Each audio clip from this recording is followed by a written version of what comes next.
Hello বন্ধুরা, সবাই কেমন আছো? তো এই মেঘলা আকাশে আমরা তিনজন বেরিয়ে পড়েছিলাম মার্কেটের দিকে। তো মার্কেটে তোমাদের দাদা ভাই যাচ্ছে হচ্ছে মাংস কিনতে, আর আমি যাচ্ছি, আমার হাতে জামা কাপড়ের ব্যাগ আছে, তিনটে চুড়িদার আছে, সেই চুড়িদার দুটোকে ফিটিং করব, তাই জন্য চলে যাচ্ছিলাম। তো দেখতেই পাচ্ছ কি মেঘলা আকাশ, আর সামনে দেখো একটা ভুতুড়ে বাড়ি। ভেবেছিলাম বৃষ্টিটা একটু পরে হবে, বাট বৃষ্টি শুরু হয়ে গেছে। কি করব, ভালোই জোরদার বৃষ্টি হচ্ছিল। আর মুম্বাইতে বৃষ্টির সিজন মানে বৃষ্টি হবে। আর এই দেখো আমরা যেখানে বসেছিলাম না, বাস স্ট্যান্ড, তার সামনে কি সুন্দর একটা শিব ঠাকুরের মন্দির। তো মন্দিরটা সামনে থেকে দেখলে না অনেক সুন্দর লাগে। তো ওখানেই দেখছিলাম, বসে বসে ওগুলো দেখছিলাম, রাস্তায় দিয়ে লোকজন যাচ্ছিল। তো এই কথা বলতে বলতে চলে আসলাম আমরা মুরগির দোকানে। তো আমি সেইটুকুনি তোমাদের দেখাতে পারলাম না, আমি জামা কাপড়টা যে ফিটিং করতে দিয়ে এসছি ওখানে আর ভিডিও আমি শ্যুট করিনি।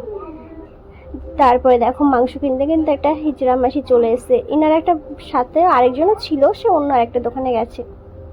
তো এখানে তো আমি তো সলিড মাংস খাই না, তোমার দাদা ভাইও খায় না, তো তাই মুরগি দেখাচ্ছিলাম আর ওনাকে বলছিলাম যে সলিড মাংস দেবে না, হাড্ডি গুড্ডি দেবে। তোমার দাদা ভাই আবার বলে দিচ্ছিল তোমার লেগ পিসের ওখান থেকে আমরা 500 গ্রাম মাংস নিয়ে এসেছি, দুজন মানুষ, আর ওদিকে একটু ভাগ্নেরা থাকে তো ওদেরকে দিই।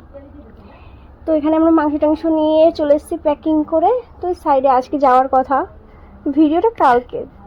তো এখানে আমরা তিনজন আইসক্রিম নিয়ে নিয়েছি। এখানে জানো তো মোষের দুধ দিয়ে আইসক্রিম মানে যে টেস্ট হয় অসম। 20 টাকা করে একটা আইসক্রিমের পিস।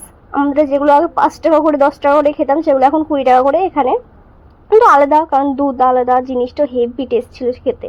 তো বৃষ্টির মধ্যে বসে বসে এরকম আইসক্রিম খাওয়া যা অসম লাগছিল না, অনেক ভালো লাগছে। তো টাটা, এইটুকুনি মিনি ব্লগ ছিল তোমাদেরকে দেখানোর।